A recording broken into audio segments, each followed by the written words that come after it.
Muy buenos días, señoras y señores, integrantes del Colaboratorio Colombia, del Hub de Seguridad Hídrica y Sostenibilidad y demás colegas que se nos han unido.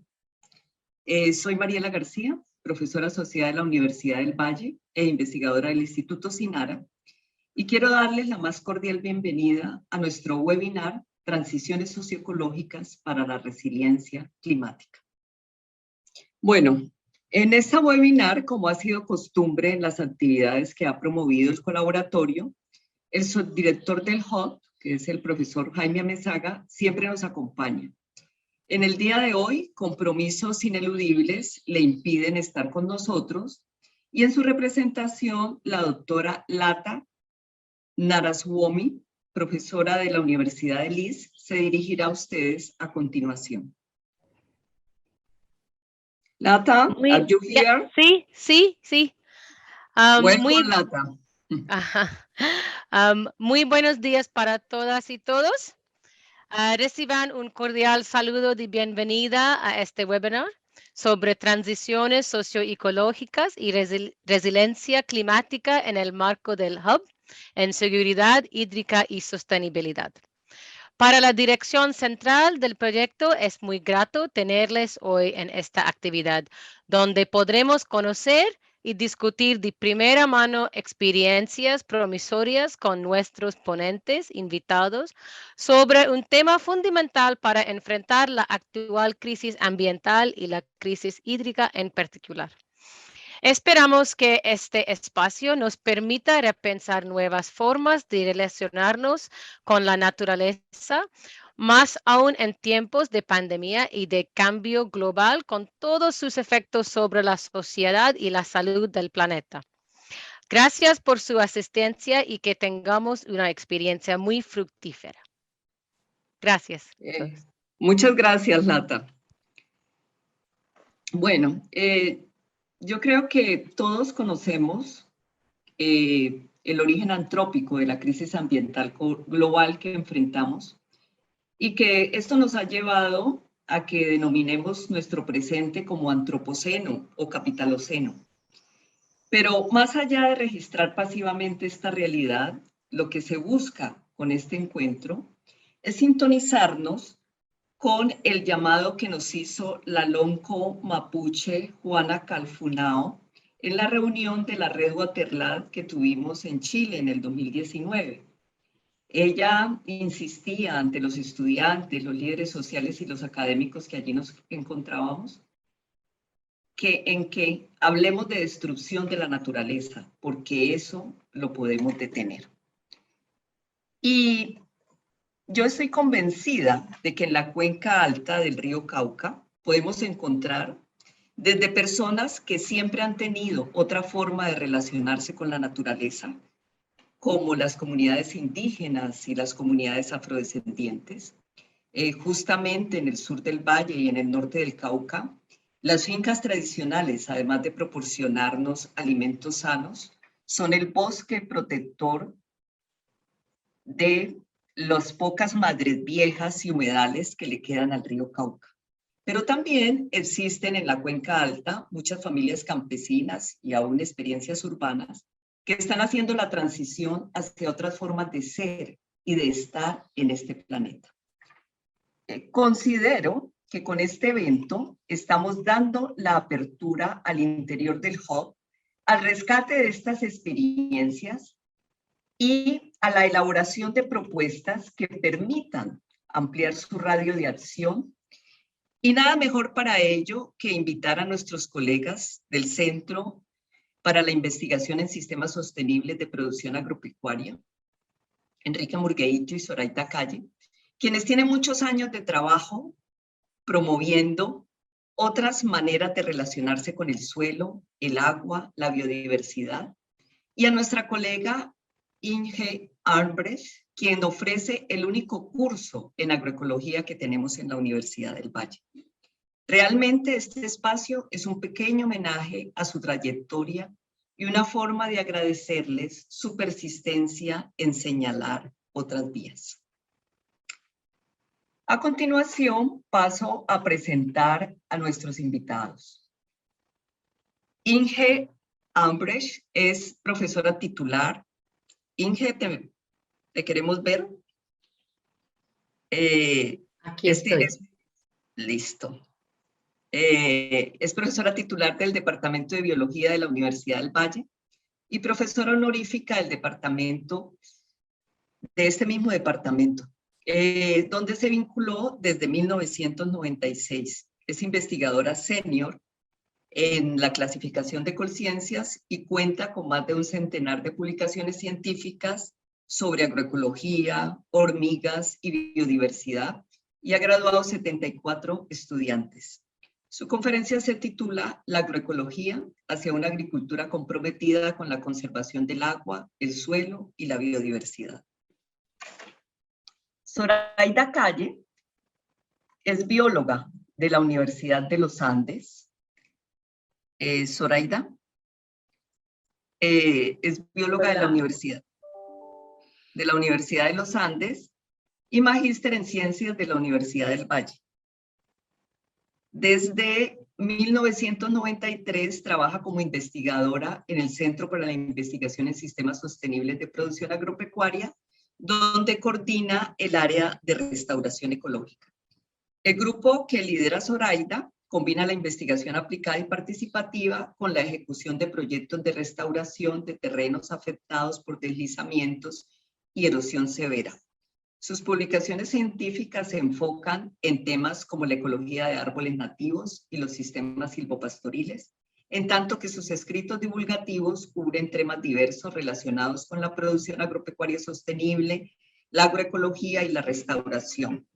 Actualmente, Zoraida coordina el programa Colombia de la Iniciativa de Liderazgo y Capacidad Ambiental, que es un programa de la Escuela de Medio Ambiente de la Universidad de Yale.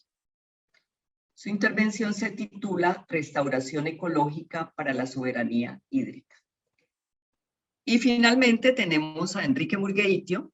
Enrique, quien es médico veterinario zootecnista y director ejecutivo de CIPAF, y cuenta con 35 años de trabajo en investigación participativa con productores rurales de todo tipo. Enrique nos va a hablar sobre reconversión ganadera y manejo sostenible del agua. Recuerden que este evento lo tenemos programado hasta las 10:30. Cada uno de los expositores hará una intervención de 20 minutos. Y finalmente daremos un espacio para las preguntas de los asistentes que ustedes pueden formular por el chat. Y quienes tienen interés en que la pregunta vaya dirigida a uno de los expositores, por favor, escriba su nombre. O en el caso contrario, entenderemos que es para todos los conferencistas. Estamos pues iniciando nuestro webinar con la intervención de la profesora Ambrecht. Listo. Bueno, muchas gracias a la profesora Mariela y el Instituto Sinara de la Universidad del Valle por esta importante invitación que nos hacen. El esquema de la charla es el contexto, la problemática ambiental, la agricultura convencional y agroecología, el agua, el suelo, la biodiversidad y agricultura y la agroecología en nuestro futuro común. Para entrar en contexto con este webinar, pues vamos a hablar un poco de la relación del ser humano y la biosfera. Hoy en día, los humanos somos la especie dominante en el mundo, estando bajo un 95% del globo bajo el influjo humano directo, lo que ha creado una crisis planetaria debido pues, a muchos factores como la contaminación, la fragmentación, la pérdida de hábitat, el calentamiento global o cambio climático, expansión urbana, entre muchos otros de los, digamos, efectos que ha tenido nuestra actividad, nuestra frenética actividad a través de todo el globo terrestre. Ya en 2017, Ripple y colegas, con más de 15.000 científicos de 184 países, firmaron esta nota en Bioscience, donde dice, esta es la segunda advertencia a la humanidad. En esta advertencia, que la hicieron 25 años, la primera fue en 1992, ellos muestran varios indicadores, y en esta figura, que es muy importante de este de este artículo, estos 9 indicadores, por ejemplo, muestran cómo algunos, por ejemplo, todos han seguido, miren la línea gris, es la de hace 25 años, 1992, y luego hacia 2017, cómo los indicadores siguen bajando, digamos, las especies, el bosque, el cambio de la temperatura, población de humanos, del ganado, las emisiones, etcétera, y el único que bajó y que muestra que sí puede haber esperanza fue el cambio, o sea, aquellos gases que producen la destrucción de la capa de ozono, esos sí bajaron. Entonces esto muestra que si hay políticas bien fuertes, si hay un movimiento a nivel mundial, las cosas pueden cambiar. Estos mismos investigadores en 2021, en el año presente, publicaron esta segunda advertencia sobre la emergencia de cambio del clima. La primera había sido publicada en 2020, o sea, exactamente en medio de la pandemia. Y estaban tomando una serie de indicadores a ver qué pasaba durante la pandemia, pero también qué pasaba antes. Esto fue firmado por 11.000 científicos. Y me impresionó bastante ver en este artículo que por primera vez el número de rumiantes pasa de los 4 billones y representan más que la biomasa de todos los humanos y todos los mamíferos silvestres combinados, juntos. En esto muestran los indicadores. Miren, estos 4 primeros indicadores son los gases de invernadero. Ninguno cambió, lo rojo es desde la primera advertencia, ninguno cambió ni siquiera en tiempos de pandemia, fíjense que siguen la misma tendencia. Estos todos son las masas de hielo de los polos de Groenlandia, etcétera. Miren la parte roja, sigue bajando estas masas de hielo, y las últimas de acá están mostrando lo del océano, ¿sí? La parte de indicadores del océano, la cantidad de calor que está reteniendo el océano, la acidez como sigue aumentando, se va bajando el pH, el nivel del mar como sigue subiendo, las áreas quemadas en los Estados Unidos. Entonces la influencia del ser humano en los sistemas no ha sido, digamos, para beneficiar la biodiversidad ni al suelo ni al agua. Y la agricultura está directamente implicada en estos problemas que tenemos. ¿Por qué? Pues sobra decirlo, la revolución verde, esto ya se ha hablado bastante, es una agricultura hostil con el suelo, con la biodiversidad y con el agua, que es el tema que nos ocupa hoy. Aquí está este tractor, por ejemplo, y ustedes ven este gran monocultivo que no es para nada benefactor de ninguno de estos factores que estamos viendo. Y esto se complementa porque se repite esta situación en el sentido de que es 1.5 billones de hectáreas arables del mundo, el 80% de ellos son monocultivos en este mismo modelo. Entonces, por supuesto que tenemos una gran problemática. La agroecología, entonces, es una ciencia, digamos, alternativa, es una ciencia de ciencias que además de ciencia es una práctica, es movimiento social.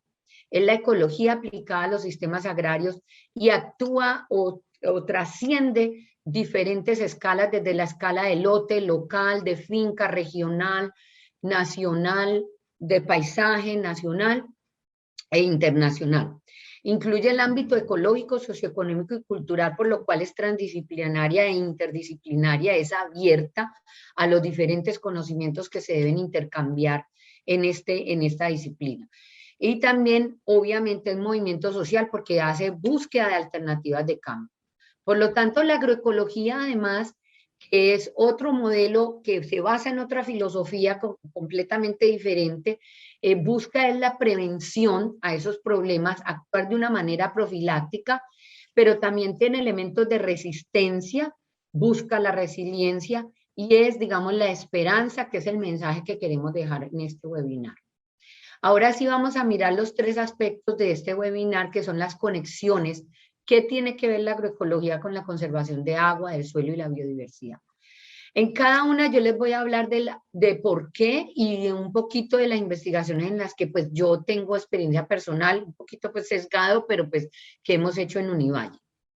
El agua, porque es el solvente universal, es la base de la vida, de las reacciones bioquímicas, fotosíntesis, respiración, digestión, catabolismo, anabolismo, transpiración, amortiguación, todo tiene que ver con el agua, por lo cual el agua es básica para la agricultura. Sin agua no hay agricultura y sociedades enteras pueden desaparecer si no tenemos el agua. Entonces, por eso, desde el mismo inicio del desarrollo de la agricultura se tienen que ver con la gestión del agua, terrazas, canales, reutilización del agua, etcétera.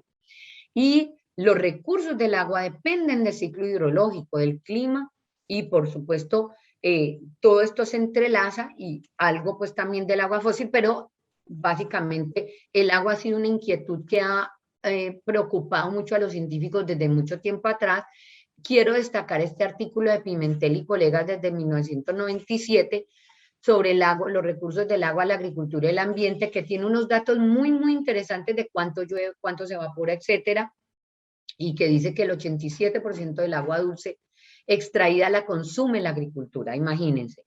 Pero el agua dulce, a parecer que tenemos tanta agua en el mundo, está limitada por la contaminación, los costos económicos de manejarla, pues de limpiarla, y las prácticas de uso del suelo. En esto yo tengo solamente una sola experiencia. Esta experiencia la hicimos con una estudiante de maestría de la Universidad de Göttingen de Alemania, Lucía Gaitán, y publicamos este artículo sobre cómo se distribuye el agua comparando potrero, bosque, cafetal de sombra y cafetal de sol. Esta la hicimos en Cauca y tenemos que los árboles, la estructura de la vegetación es bastante importante porque interceptan la lluvia, cambian su distribución, la velocidad también y amortiguan pues la energía cinética con que vienen la precipitación, que acuérdense que ahora con el cambio climático se vienen unos chaparrones, un diluvio bastante fuertes que afectan mucho esa energía. Encontramos pues que los cafetales de sombra y los bosques se comportaban similar en cómo se distribuía esa lluvia y también además el suelo, las características del suelo, y que por lo tanto los sistemas arbolados generaban más resistencia a cambios en los patrones de la lluvia. Digamos que protegen mejor el suelo, obviamente por razones de la biomasa que está por encima de los cultivos y del mismo suelo. Y esto es una ilustración de cómo la investigación científica pues puede fortalecer o fortalece constantemente la agroecología, y los argumentos de la agroecología vienen a base de estos estudios también que son a veces locales, pero que nos enseñan también los asuntos de cómo. Y el intercambio obviamente de conocimientos con todos los demás tipos de conocimientos. El otro aspecto tiene que ver con el suelo, las conexiones que tiene que ver la agroecología con la conservación del agua, el suelo y la biodiversidad del suelo. ¿Por qué? Pues el suelo es la base de la producción de los alimentos, querámoslo o no. La mayoría de los alimentos que consumimos los humanos vienen de las zonas emergidas del planeta, de los continentes, en la base de la energía, de lo que consumimos. Los alimentos que vienen de las zonas marinas y acuíferas muchos son extractivos, hay también acuacultura y todo, pero en realidad la mayoría es del suelo, está íntimamente relacionado además con la función hídrica que acabamos de ver y con los ciclos hidrológicos. Ambos se refuerzan mutuamente, por lo tanto están íntimamente relacionados. Un caso de estudio que les quiero mostrar muy interesante que hicimos con CIPAB, Univalle, y pues ya saben, Enrique y Zoraida pertenecen a CIPAB, fue la tesis doctoral de Víctor Galindo, que trabajó en la zona forestal de la cuenca del río Cali, con más de 12.000 hectáreas, en un proyecto que lideró CIPAB, y uno de los resultados más interesantes que encontró Víctor en 2020, él trabajó sobre 50 lotes, o sea, 5 usos de suelo, 10 lotes cada uno, y este es un resultado a estresar, que fue la conexión fuerte entre los componentes biofísicos que determinan las funciones ecosistémicas relacionadas tanto con la regulación hidrológica como con las funciones del suelo.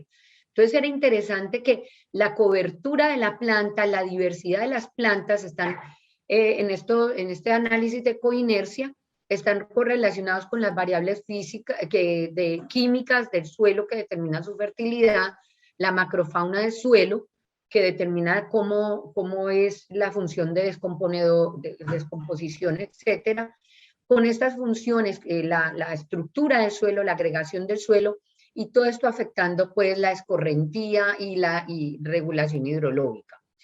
Esto se relaciona entonces, esta macrofauna del suelo, que es lo que yo más he estudiado, sobre todo con el caso de las hormigas. Les quiero mencionar otro estudio que también tiene que ver con el suelo, que fue este, que también publicamos en 2020, y fue otra tesis de un estudiante que trabajó con una hormiga dominante de suelo que se llama Ectatoma ruidum. Y fíjense que cómo los organismos edáficos están constantemente removiendo el suelo y generando funciones ecosistémicas. Ella es muy, muy afectada por los pesticidas, y si hay pesticidas en los cafetales, eso de trabajo en cafetales, pues afecta las funciones de remoción. Como ustedes ven, aquí está la entrada del nido, pues, y el suelo que remueve. Los resultados destacables de este estudio de Carlos Santamaría fue que, bueno, removían hasta 18 kilos por hectárea por día las colonias de Ectatoma según la densidad de sus nidos, y que era mucho mayor donde estaban las hormigas que sin las hormigas, y que además los cafeticos recién sembrados crecían mejor cerca de los nidos de Ectatoma ruidum. También tuvimos una experiencia de un proyecto con Zoraida Calle, que hicimos en Univalle con participación de Zoraida de CIPA, en donde mostramos que la tierra de los hormigueros, de los nidos de hormigas de potrera, generaba un crecimiento mayor, significativamente mayor, de las plantas de ciertos árboles nativos, como Sena expectabilis, con respecto al suelo que estaba alrededor en los potreros. Bueno, finalmente, pues tenemos en esas conexiones de agroecología con agua, suelo y biodiversidad a la biodiversidad. La mayoría de los estudios pues en los que yo he participado desde mucho tiempo atrás tienen que ver con biodiversidad. La biodiversidad, ¿por qué? Porque es la materia prima de la evolución, debido a que la heterogeneidad es la que permite la adaptación de los individuos, de las poblaciones, de las especies a través del tiempo evolutivo. Sin embargo, en este artículo de Living Planet 2020, que me preocupa bastante las cifras que presenta este estudio, muestra que, miren aquí es cómo ha declinado las poblaciones de vertebrados en las Américas, en los trópicos y subtrópicos. Es decir, la biodiversidad está en crisis, es quizá uno de los problemas más graves que tenemos los seres humanos, porque una vez se extinguen los organismos no pueden volver a ser revividos, ni siquiera con ciencia ficción.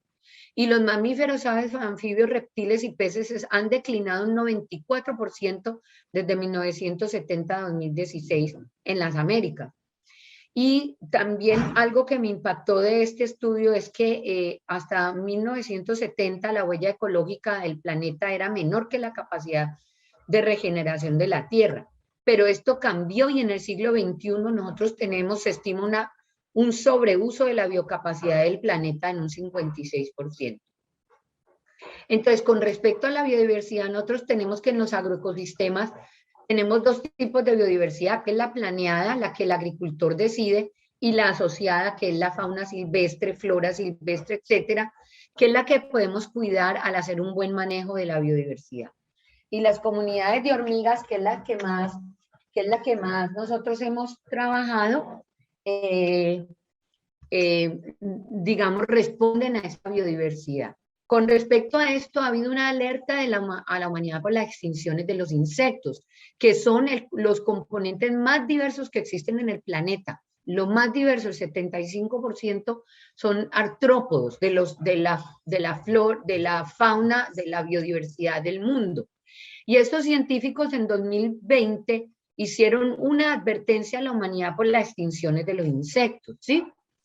Y en esa advertencia, mire, estos expresores son los rojos, los círculos rojos, muestran que entre los conductores muchos tienen que ver con la agricultura, la polución, la pérdida y fragmentación del hábitat, que afectan todas estas funciones ecológicas que los insectos están haciendo. Ellos son esas pequeñas cosas que mueven el mundo, ¿sí? Y en otro artículo en 2020, los 76 profesores del mundo pues dijeron cómo se podría ayudar a mejorar, digamos, las poblaciones de insectos que se están extinguiendo, y aquí estaba la agricultura, la heterogeneidad en los paisajes agrícolas, sacar estos pesticidas y estos productos dañinos que están acabando con, digamos, las poblaciones de insectos y su biodiversidad. En cuanto a lo que yo he trabajado con cafetales de sombra en los Andes colombianos, que son los que concentran la mayoría de la población de Colombia y la mayor deforestación. Y allí, y desde que hice mis estudios de doctorado, encontré con mis co-investigadores, obviamente, que en estos sistemas de cultivo, ¿sí? Donde nuestros cafetales tradicionales se convirtieron en monocultivo en la mayoría de los cafetales de Colombia, sin ningún árbol de sombra. En Antioquia y Risaralda encontramos que las especies de bosque eran más parecidas a las especies, a los cafetales que tenían árboles de sombra diversas, mientras que los cafetales con poquitos árboles o que no tenían árboles no compartían tanto las especies de bosque.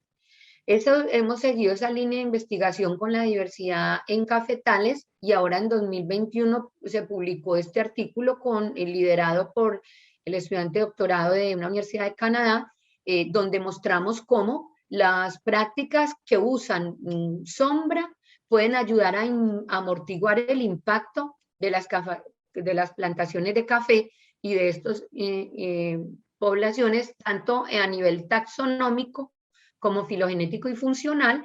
Y miren que lo verde es los bosques, lo negro los cafetales de sombra y lo amarillo los cafetales de sombra. Y en todo el caso, cultivar bajo sombra, en aquellos cultivos que se pueden cultivar bajo sombra, es muy beneficioso.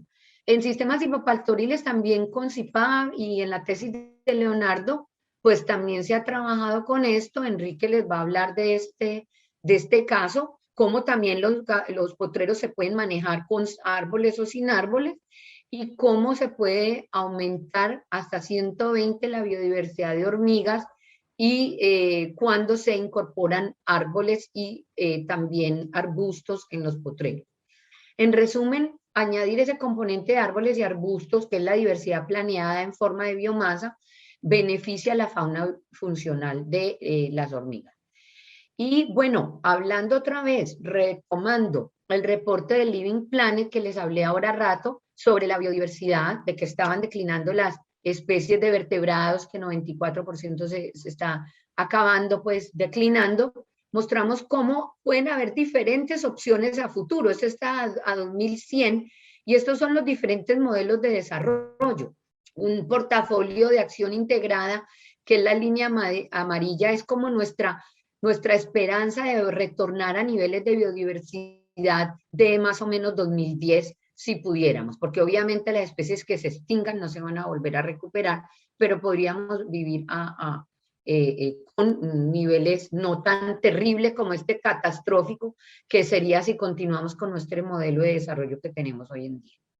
Entonces, el agua, el suelo y la biodiversidad se afectan negativamente con la intensificación de la agricultura y la degradación del hábitat, pero también se afectan positivamente con su recuperación, que es lo que le hablará Zoraida ahorita.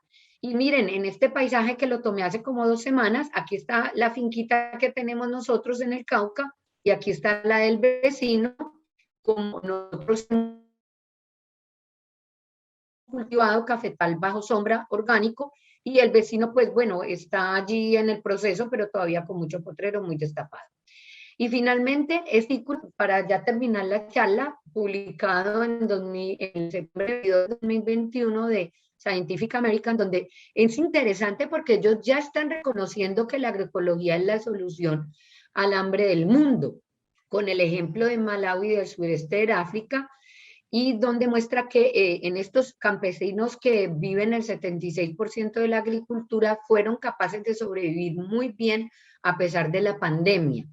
Entonces ellos definen la agricultura como una manera de producir el alimento que mimetiza la naturaleza, muestran sus dimensiones, los invito a leer el artículo en Scientific American, y que ayuda a la fertilidad, al agua, a la naturaleza, a la cultura, y beneficiando a las presentes y futuras generaciones con equidad y justicia.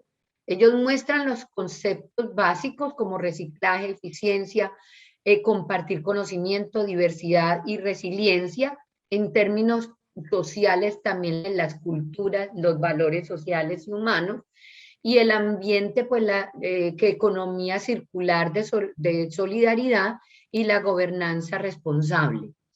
Finalmente, para terminar, pues les quiero recomendar también este artículo de Miguel Altieri y Clara Nichols de 2020, donde muestran los retos y oportunidades para la agricultura en el antropoceno del año pasado, y muestran como tres grandes, digamos, principios y prácticas para una agricultura de futuro, que es sistemas de producción animal alternativa, revitalizar las pequeñas fincas y optimizar la agricultura urbana para un mejor ambiente y salud humana, con obviamente la soberanía alimentaria. Y pues agradeciéndoles mucho, me pasé un poquito, disculpen. Muchas gracias a Sinara, a Mariela por la invitación, obviamente a mi alma mater, la Universidad del Valle, EGEANA, el Grupo de Investigación en Artrópoda. Muchas gracias a ustedes por su atención. Muchísimas gracias, Inge, por tu interesante presentación. Y entonces damos paso a la intervención de Zoraida Calle. Muchísimas gracias por la invitación a compartir algunas ideas con ustedes.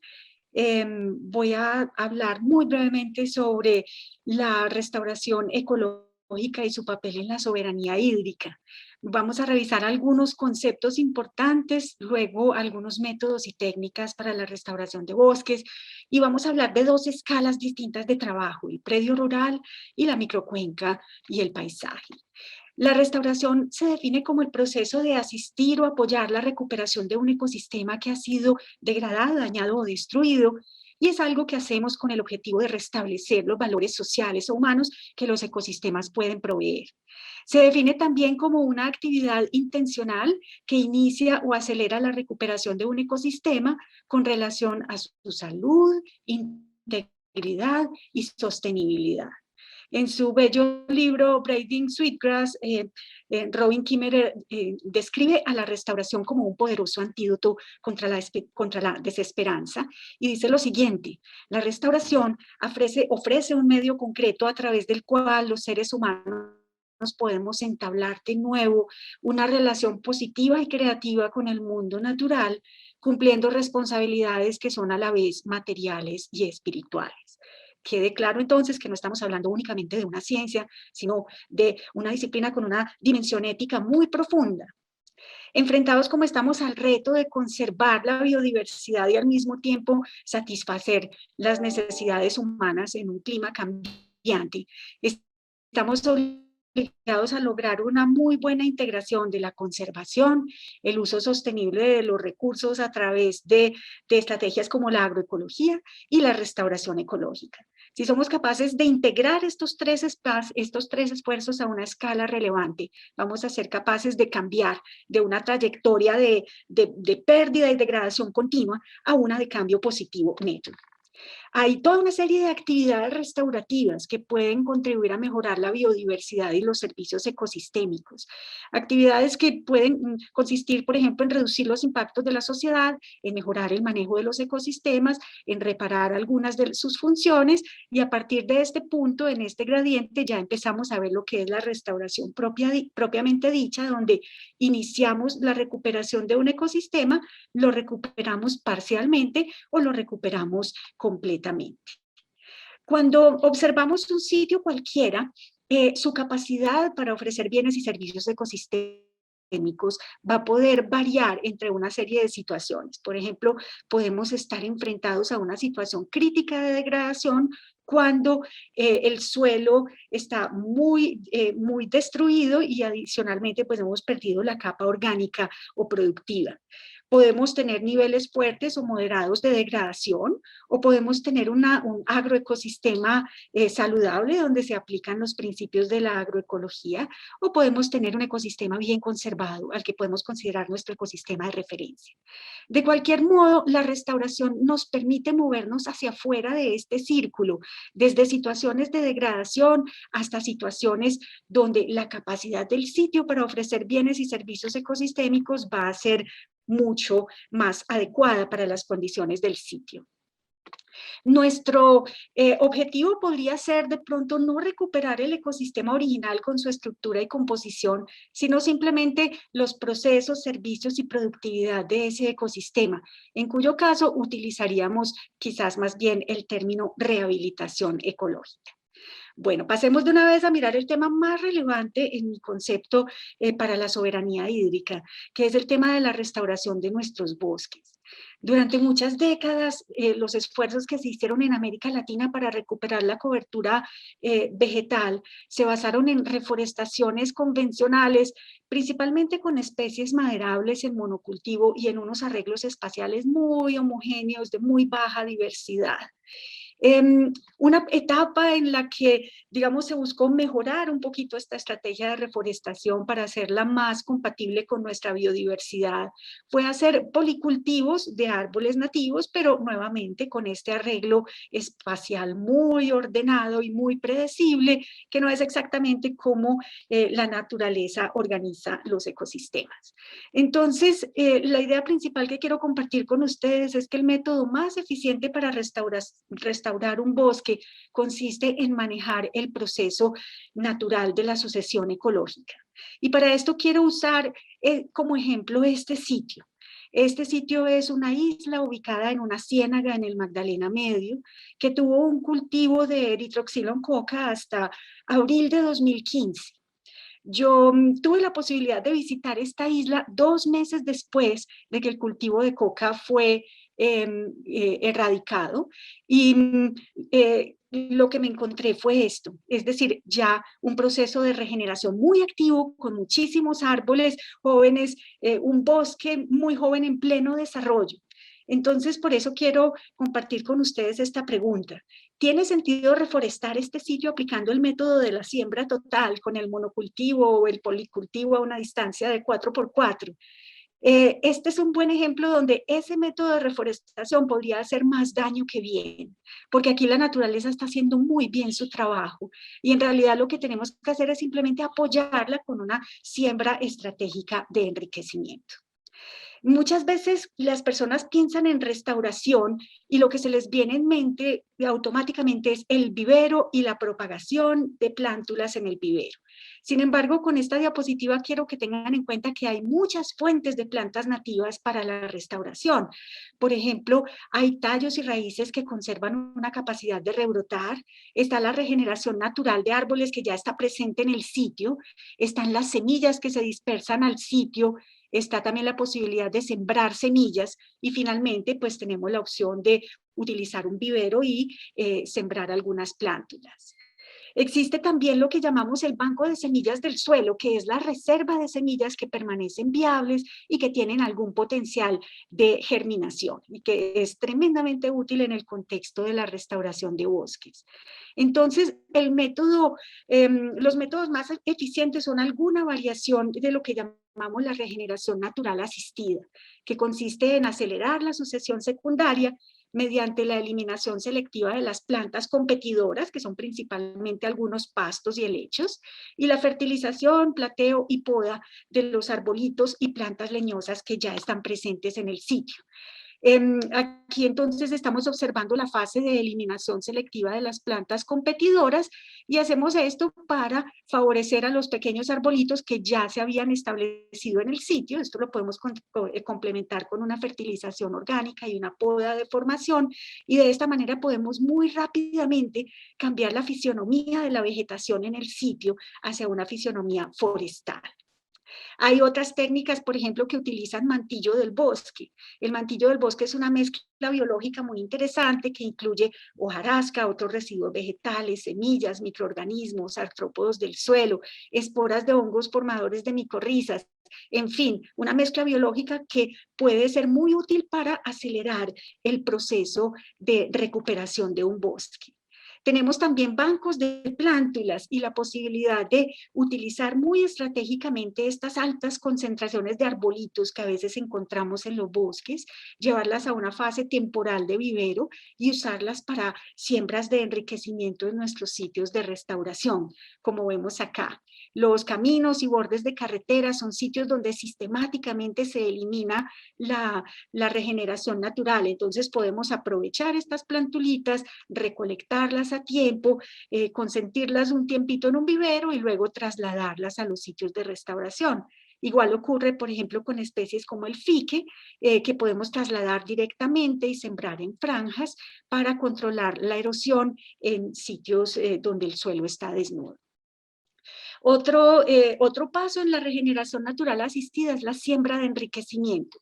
Aquí utilizamos muy estratégicamente el vivero para producir árboles de gran valor ecológico o económico, que quizás se van a demorar muchos años en llegar por sus propios medios al sitio, entonces podemos acelerar el proceso y hacer unas siembras muy estratégicas en nuestro sitio de restauración.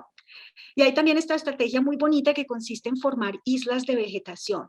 Aquí podemos tener en el centro un árbol de copa amplia y de rápido crecimiento y alrededor especies diferentes para favorecer a la biodiversidad. Entonces, podemos utilizar estas islas de vegetación para que formen piedras de salto en el paisaje y faciliten los movimientos de la fauna dispersora de semillas, lo cual a su vez entonces va a acelerar la recuperación del bosque en estas áreas descubiertas. Otro método muy interesante es el manejo de los bordes de bosque. Y aquí, por ejemplo, podemos plantar franjas de árboles siguiendo el contorno de los bordes y esto entonces va a acelerar la regeneración natural de los árboles desde el fragmento de bosque hacia afuera. Y si usamos esta estrategia repetidamente, vamos a poder año tras año ampliar el área de los bosques. Aquí vemos, por ejemplo, una línea de arbolocos que fue establecida mediante la siembra directa de semillas de este árbol en una franja de suelo removido a un costo muy bajo. O este otro ejemplo de un bosque ribereño ampliado mediante el manejo de la regeneración de esta misma especie, en un estudio de caso que les mostraré al final de mi presentación. Bueno, hablemos un poco de la escala del predio rural. Aquí tenemos un predio ganadero donde nuestro primer reto consiste en mejorar la productividad de ese sistema y al mismo tiempo mejorar la generación de bienes y servicios ecosistémicos. Si tenemos éxito en esta primera parte, esto nos va a permitir liberar aquellas tierras que no deberían tener pastoreo y devolvérselas a la naturaleza a través de procesos de restauración. Entonces aquí hay una integración clara de rehabilitación y restauración ecológica. ¿Qué es la restauración cuando pensamos a la escala de un predio? Pues proteger todos los ambientes ligados al agua, manantiales, quebradas, ríos, humedales. Todo esto protegerlo con franjas de vegetación nativa, cercar los fragmentos de bosque y conectarlos entre sí, aumentar la cobertura de árboles nativos en todo el predio, reemplazar las cercas muertas por cercas vivas de árboles nativos y cubrir las tierras pendientes con bosques y sistemas agroforestales. Básicamente la combinación de los elementos que vemos en esta ilustración, que es una combinación de acciones de restauración con acciones de agroecología para la reconversión del sistema productivo. Cuando hacemos un diagnóstico de restauración de una finca, podemos empezar por identificar las prioridades de conservación. ¿Qué es lo que queda de ecosistemas naturales? Cualquier cosa que quede lo debemos conservar. Identificar oportunidades para mejorar la conectividad ecológica en ese paisaje, identificar las acciones que son prioritarias para recuperar los ecosistemas acuáticos y la regulación hídrica, identificar también aquellas tierras que son marginales o frágiles y que no deberían estar en agricultura y ganadería, y planificar la reconversión agroecológica de las tierras que nos ofrecen el mayor potencial productivo. Miremos esto con un ejemplo de Cimitarra, Santander, en el Magdalena Medio. Tenemos aquí un drenaje muy degradado con 3 pequeñas zonas de bosque secundario que serían nuestras prioridades de conservación y un drenaje desprotegido que se convierte en una oportunidad de conectividad ecológica y también de protección de los ecosistemas acuáticos. Entonces esa sería nuestra prioridad de restauración.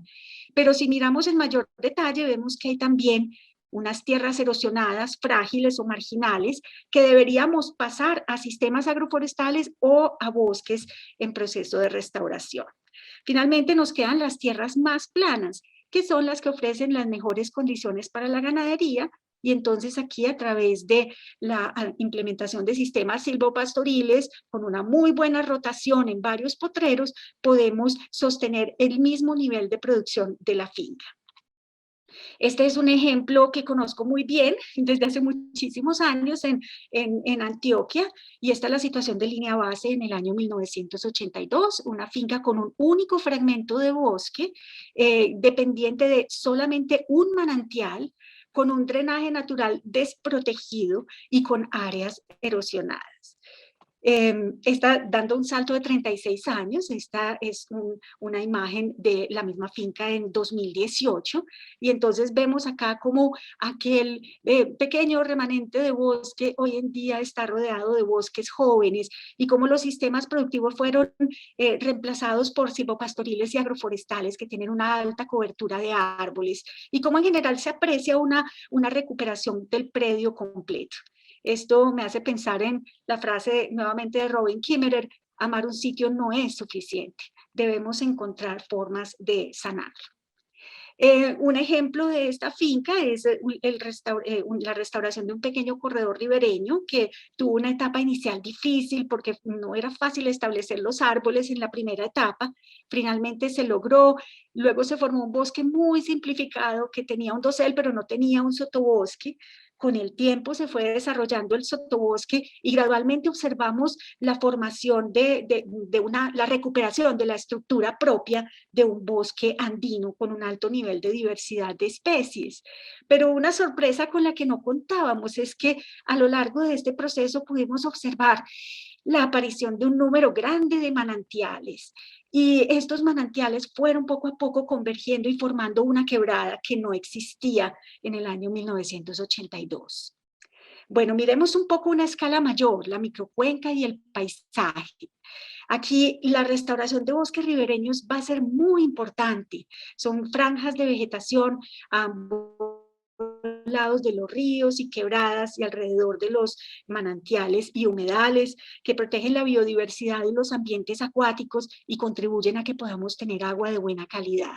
Además, amortiguan los efectos nocivos de las actividades productivas en las tierras aledañas y mejoran la conectividad en el paisaje. El pequeño estudio de caso que quiero compartir con ustedes es una microcuenca ubicada en el municipio del Dobio, en la vertiente pacífica de la cordillera occidental, por encima de los 1.650 metros sobre el nivel del mar, en la zona de vida bosque húmedo premontano, con una extensión total de 391 hectáreas, y todo en pequeñas propiedades entre 0.26 y 8 hectáreas. Este es un lugar con el que CIPAV ha tenido una relación de trabajo y amistad de varias décadas, enfocada en dos retos principales: mejorar la soberanía alimentaria y restaurar el bosque para recuperar la regulación hidrológica. La principal motivación de esta comunidad para recuperar su bosque era garantizar un suministro estable de agua. Entonces aquí podemos ver una secuencia de cómo la cabecera de la microcuenca se transformó desde potrero hasta un bosque secundario que ha sido inventariado como parte del proceso de ser declarado reserva de la sociedad civil, y donde recientemente se han encontrado especies de mucho valor de conservación como Chlorocrisa nitidísima, esta bella ave endémica, y también una sorpresa muy interesante, murciélagos de 12 especies capturados en un bosque que es en realidad muy joven. Todo este trabajo fue hecho voluntariamente por la comunidad a través de jornadas de trabajo de convites o mingas. Ellos cercaron además 1.200 metros de franjas ribereñas con una amplitud entre 60 metros en la parte alta y 20 metros en la parte baja. Aquí vemos el bosque ribereño original del año 94, rodeado por las franjas mucho más jóvenes en proceso de restauración ecológica. La microcuenca tiene en total 95.2 hectáreas de fragmentos de bosque, de las cuales 19 están en proceso de ser declaradas como reservas de la sociedad civil, y estos esfuerzos de restauración son complementados con sistemas agroforestales que prestan servicios muy importantes de rehabilitación ecológica.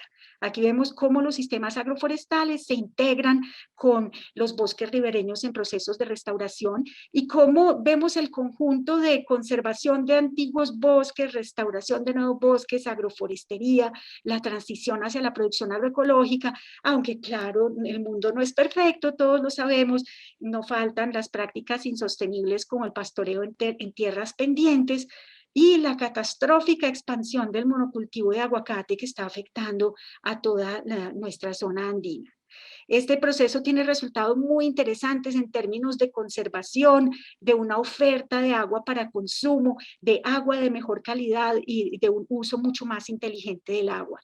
En cuanto a la oferta, podemos mencionar que el agua que era insuficiente para 25 familias, hoy es más que suficiente para 75. Podemos decir entonces que la restauración extiende la corriente filosófica contemporánea de la ética del cuidado hacia la relación de los seres humanos y la naturaleza. Y como dice la premio Nobel, como dijo la premio Nobel de la Paz, Wangari Maathai, está en nuestra naturaleza ser custodios de la tierra y hacer lo correcto por ella y por nosotros mismos. Muchísimas gracias. Muchísimas gracias a Zoraida por su excelente presentación y damos paso entonces a la intervención de Enrique Murgueiti. Muy buenos días, muchas gracias Mariela y Sinara por la invitación. Ok, muchas gracias. Está perfecto. Bueno, entonces a mí me toca en este seminario hablar de los villanos de la película, los villanos modernos. Voy a hablar desde el tema de la ganadería, la que está completamente en la picota pública por todos los argumentos que ustedes han escuchado. Pero me corresponde también mostrar que el mundo es a colores y no es en blanco y negro. Y con esta imagen preciosa de Julien Dupré, pintada a finales del siglo XIX, en una conexión directa entre el agua, los animales, la gente, las mujeres, tal como viene ilustrándose desde la época en que se empezaron a pintar los animales en las cuevas del Paleolítico. Pienso que las cosas no son en una sola forma y que hay muchas interacciones y muchas cosas que tenemos que hacer para modificar el mundo con los animales que nos acompañan desde hace más de 11.000 años en nuestra saga por el mundo. Quiero mostrar la conexión que hay entonces entre el cambio climático y las actividades humanas y especialmente la agropecuaria, porque la cuenca del segundo río más grande de Sudamérica, que es el Paraná, en este momento sufre ya el segundo año de sequía enorme. Nunca se ha visto esto en la memoria de la gente. Es una cuenca que dependen 40 millones de personas en Brasil, en Uruguay y Argentina, y es una de las cuencas productivas más grandes también de Sudamérica, y esto es una conexión, una expresión del cambio climático brutal que muy pronto, ya la hemos vivido, pero muy pronto regresará después de que nos pase el segundo fenómeno de la Niña. Pronto tendremos una situación alterna, y esa es parte de las realidades que estamos viviendo. La ganadería, como el Espíritu Santo, está en todas partes. En Colombia estas son las cifras. Son aterradoras para muchos, pero puedo decirles que es muy similar a las cifras del resto de América Latina y del mundo. El 30% de las áreas de las superficies emergidas del planeta están en actividades de pastoreo, y en nuestra región, hablo de América Latina y el Caribe, es como un péndulo, el mismo péndulo climático que vemos pasa con la ganadería, porque casi toda esta actividad es de pastoreo. Está entre las lluvias y el estiaje. Vamos a vivir la abundancia o la escasez. Hoy tenemos la abundancia y el exceso en la zona ecuatorial. Nuestros compañeros y colegas del norte y sur del continente están en las sufridas sequías. Pronto estaremos al revés. Y esto es lo que estamos viendo, es que esta actividad, las de pastoreo especialmente, no me refiero a la industria animal de animales controlados en establos y en corrales. Estos animales están sufriendo más que nadie el cambio climático. Ya mencionaba, además del tema de la lluvia o la falta de lluvias, también tenemos las heladas. Tenemos muy fuertes procesos de heladas en de advección y de convección en todo el continente. En Colombia las tenemos en los altiplanos. Y el estrés climático, que se refiere más en estrés calórico, que impide que los animales coman, impiden que los animales se reproduzcan, y un creciente y evolutivo crecimiento de las enfermedades parasitarias, igual que sucede con los humanos. Bueno, esto, según el IPCC, va a continuar cada vez peor. Ya también lo mencionó la profesora Inge, pero aquí quiero mencionarles que en el tema de ganadería pasa exactamente lo mismo. Y esta actividad, como ninguna otra, está ligada totalmente al ciclo del agua. Y esto es parte de la importancia que queremos darle, es que ese ciclo global, regional y local del agua que se convierte y se transforma en todos sus estados, está permanentemente determinando la actividad de la vida y de la muerte en los campos. Y por eso el campo, lo primero debe ser el agua. Esa es parte de la primera concepción que mencionamos. Y ahora que sabemos que menos del 1% de la superficie que se utiliza para los animales de pastoreo tiene riego, tiene irrigación artificial, depende totalmente del ciclo del agua verde. Es decir, este ciclo que se expresa en este gráfico, donde todo lo que hagamos para evitar la evaporación, todo lo que hagamos para que el agua infiltre y haga su nexo con el suelo, que es el depósito más grande del agua, y evitemos la escorrentía, y todo a través de la biomasa, tal como también se expresó en distintas investigaciones, pues esa es la agenda del agua que tenemos que hacer. Entonces, nosotros en otros países hablamos de secano. Secano quiere decir la gente que no tiene riego, que depende totalmente del ciclo del agua verde.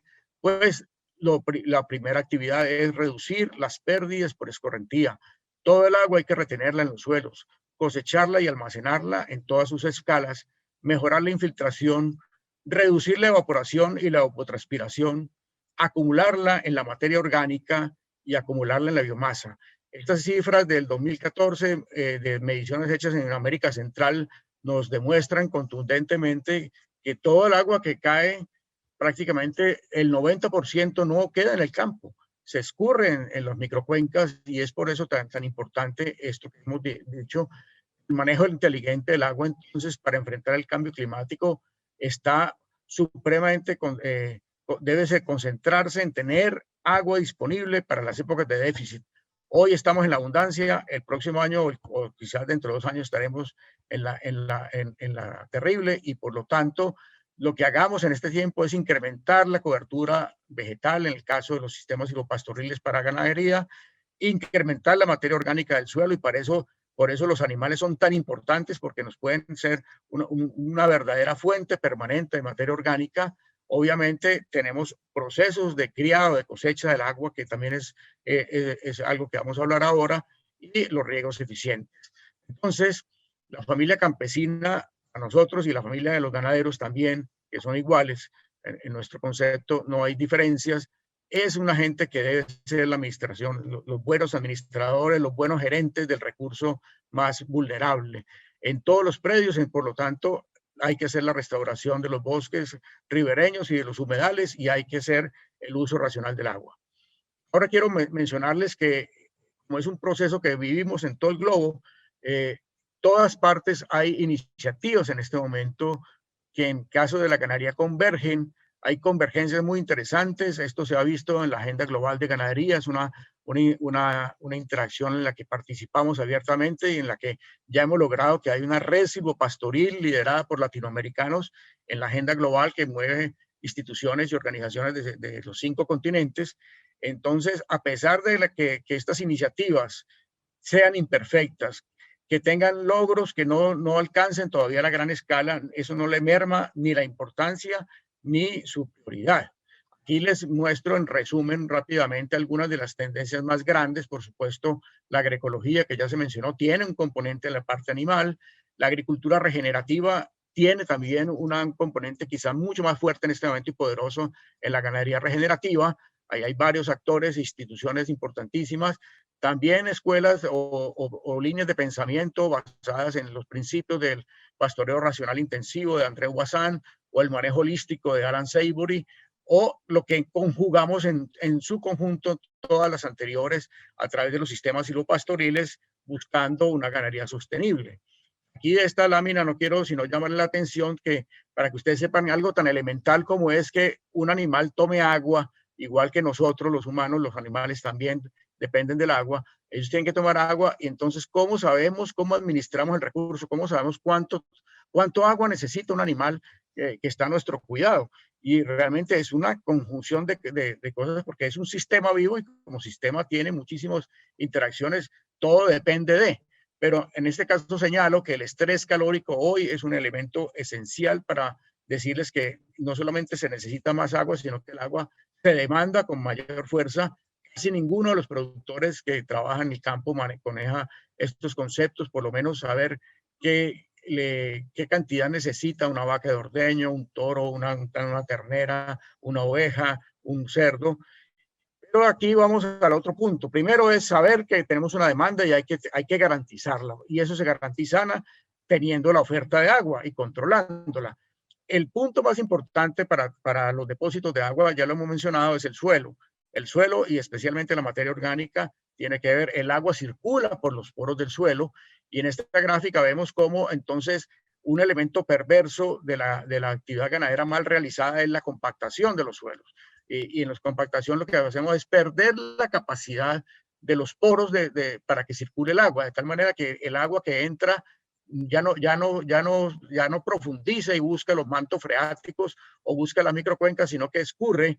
Está, como dicen en la Pampa Argentina y en la Patagonia, los suelos quedan planchados, es decir, prácticamente todas las gotas que caen no van a penetrar el suelo, sino que van a ir a hacer los desastres más arriba. Por lo tanto, las coberturas forestales y agroforestales son súper importantes en toda el área pecuaria, no solamente en la finca, sino en las áreas mismas donde se hace la ganadería. Y aquí vemos unas investigaciones que hicimos en la cuenca del río La Vieja, mostrando entonces estas coberturas que son para todo el mundo lo más común, lo más natural. Para la gente no se imagina que esto debía ser diferente, les parece lo más natural que el pasto llegue hasta el punto central de la microcuenca, y lo comparamos entonces con las coberturas vegetales boscosas, en este caso sobre todo los bosques de guado y bambú. Miren ustedes lo que sucede en la compactación de los suelos que les decía, cuando se pierde toda esa capacidad de retener el agua, de que el agua penetre por los poros. Hay una diferencia enorme entre el aguado y los pastos sin árboles y sin arbustos. Igual pasa la densidad aparente, que es la forma en que medimos cómo está el suelo en su compactación. Los poros del suelo también están medidos, miren la diferencia tan enorme, también inversa a lo anterior. Otras variables físicas del suelo, como la humedad gravimétrica y la conductividad, en todos la diferencia son estadísticas y muy fuertes. Ahí vemos las fotos de las parcelas de escorrentía con las cuales medimos esto. Pero en conjunto, el tema principal es este: cómo explicamos por qué en la época de lluvia, en estos suelos de las microcuencas andinas, tenemos todos los ríos chocolates, todas las quebradas llenas de sedimentos, y por qué en los sitios donde está la cobertura vegetal, como la aguada, no pasa eso. Pues miren ustedes, ahí está la escorrentía, mínima escorrentía, el agua se retiene entre la vegetación, entre las raíces y entre los poros del suelo. Otra práctica que es necesario cambiar totalmente es que si el propietario de los animales es el administrador del agua, pues tiene la obligación de llevarle el agua a sus ganados. Esta situación no puede seguir siendo que los animales deambulen por todo el paisaje, penetrando en los ríos, penetrando en las microcuencas, en los manantiales, en los humedales, porque no solamente contaminan las aguas con sus heces, con sus excretas, pero a su vez también se vuelven vehículos susceptibles de una cantidad de enfermedades cada vez más grandes. Les puedo hablar de por lo menos 6 tipos de enfermedades que se transmiten por el agua en los animales. Entonces, el agua, en esta función, nosotros vamos en una campaña permanente de decirle a la gente, el ganado no vuelve a buscar el agua. La persona, la gente que es los dueños o los administradores llevan el agua al ganado como una cosa rigurosa, y para eso hay muchas opciones. Unas son, por lo menos, donde no hay agua, donde no hay manantiales, hay que cosechar el agua lluvia. El agua de lluvia es una oportunidad interesante. Retener el agua verde, estos son en trópico seco, en trópico húmedo, son actividades que pueden hacer cada vez más sofisticadas o cada vez con unas inversiones mejores, como estos tanques, por ejemplo, que se pueden llevar ya en cualquier parte, esos se arman directamente en el terreno, o estos que se han desarrollado en el Caribe seco de Colombia. Es una tecnología muy interesante porque son suelas muy planas, donde muy poco las posibilidades de conseguir agua freática, y lo que necesitamos es también una columna de agua que llegue por gravedad cada vez más lejos, de tal manera que ellos le han denominado a esto hidrosilos, son de ferroconcreto y se alimentan, pueden llevar el agua a varios kilómetros. Pero lo más inteligente es usar las aguas de los techos, es decir, capturar el agua lluvia. Esto es un ejemplo extraordinario en el Quindío. Aquí lo tenemos de nuevo en el sur del Cesar, en el norte del Cesar y sur de La Guajira. Hemos trabajado con esta información, entendiendo que depende del nivel de precipitación, dependerá también el tamaño de los techos, la posibilidad de capturar y retener aguas para que le sirvan a la gente y a los animales. Pero es increíble cómo un metro cuadrado de techo con 1000 milímetros de lluvia nos puede dar 1 metro cúbico de agua y retenerla en los momentos para los 7 meses de sequía.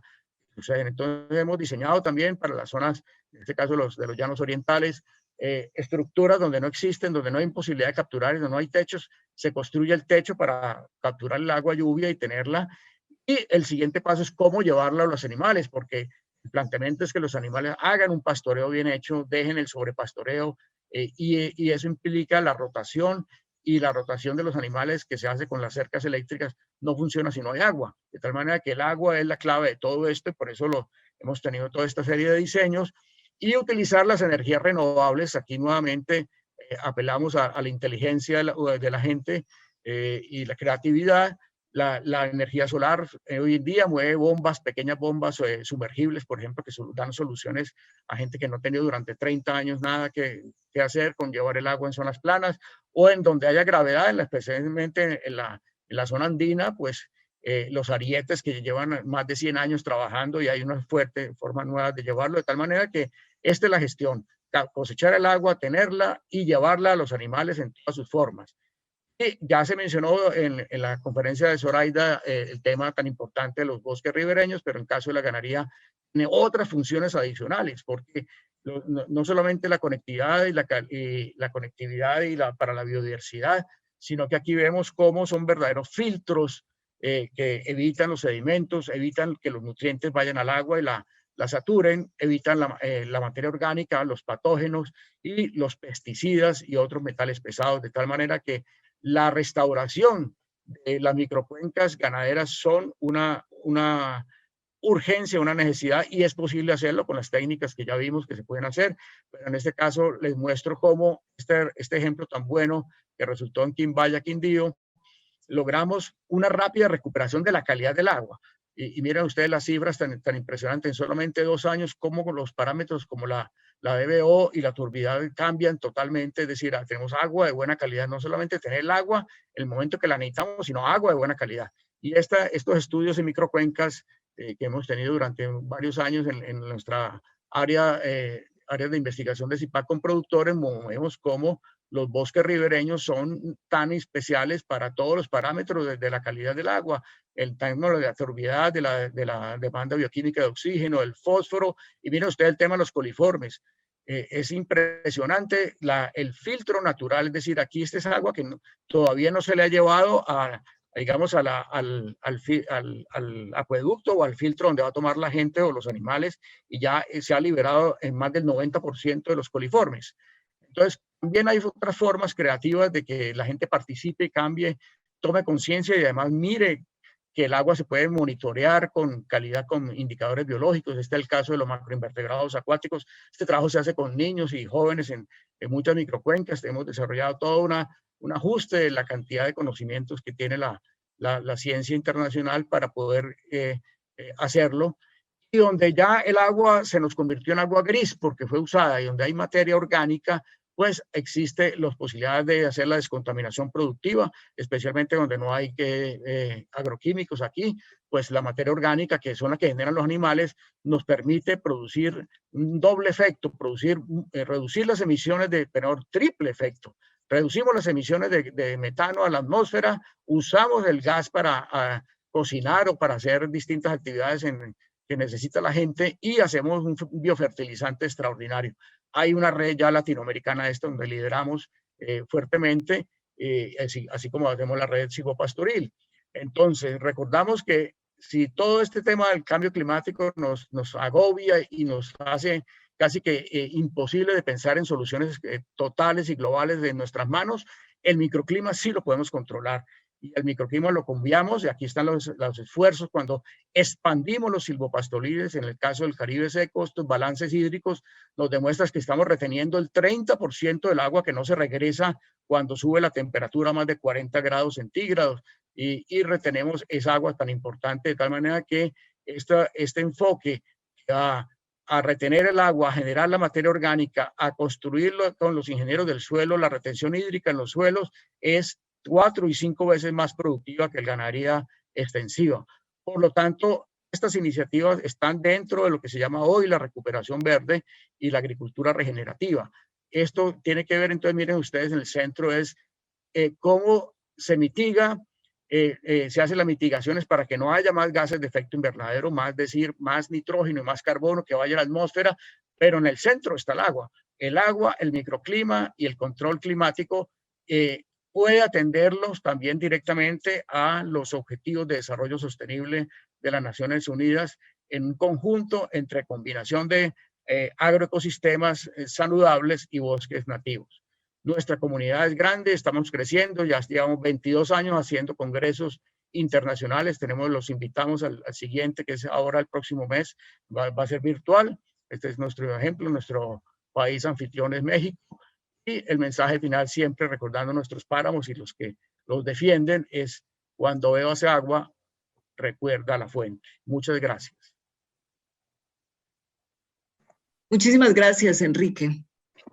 Creo que nos deja muchísimas ideas y muchísimas inquietudes tu intervención. Les pediría a nuestros conferencistas si los podemos ver para atender a las preguntas. Una primera pregunta que me gustaría, digamos, formularles a todos, y un poquito inicialmente a Zoraida con este tema de la restauración ecológica, es, ¿hay una red de restauración ecológica en Colombia? ¿Se está haciendo algo en este campo en el país? Muchas gracias, Mariela. Sí, Colombia tiene una red de restauración ecológica desde hace más de 10 años, se llama REDCRE. Funciona a partir de trabajo voluntario con un presupuesto muy, muy pequeñito, pero aún así logra mantener en contacto al gremio de restauradores, que es muy creciente en Colombia.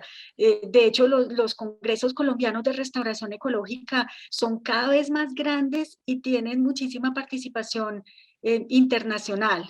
Y aparte, bueno, hay un buen número de grupos trabajando en restauración ecológica en Colombia en diferentes temas, muchos con un énfasis en el control de especies exóticas invasoras, que a mi modo de ver no sería la prioridad, pero bueno, eso es otra historia. Pero también hay muchas personas trabajando en restauración de bosques a través de diferentes métodos y en diferentes áreas del país. Gracias, Zoraida. Justo enlazamos con otra pregunta que te formulaban, y es que ¿cuáles son los tiempos aproximados para la restauración, sí, y el tema de la inversión? Bueno, en los congresos mundiales de restauración ecológica, cuando los investigadores de los países de la zona templada ven los trabajos de los trópicos, se mueren de la envidia, porque pues ellos tienen tasas de crecimiento de las especies que siembran pues unos pocos milímetros al año en el mejor de los casos, y nosotros muchas veces tenemos la posibilidad de mostrar árboles que crecen 4 metros al año, con unos niveles de captura de carbono impresionantes. Entonces, en realidad, nuestra situación geográfica y climática es privilegiada para la restauración ecológica. Si bien tenemos una degradación muy fuerte de nuestros ecosistemas, la otra cara de la moneda que es muy importante mencionar es que nuestros ecosistemas tienen una resiliencia muy fuerte y una gran capacidad de recuperación. Están esperando que alguien les dé una manito con algo, una acción tan simple muchas veces como la instalación de un cerco o de pronto la siembra de unos pocos arbolitos que no necesariamente en el patrón de 4x4. Entonces, vemos muchas veces unas recuperaciones muy rápidas. La estructura de la vegetación tiende a recuperarse antes que la composición. Nos vamos a demorar quizás varias décadas en alcanzar los niveles originales de biodiversidad, pero las funciones hidrológicas, por ejemplo, tienden a recuperarse mucho más rápido. Y obviamente, pues es más rápida la recuperación en los ecosistemas de tierras bajas que en los ecosistemas de montaña, es más rápida en los ecosistemas húmedos que en los secos, entonces hay muchas variaciones. La inversión va a depender totalmente del tipo de intervención que se haga.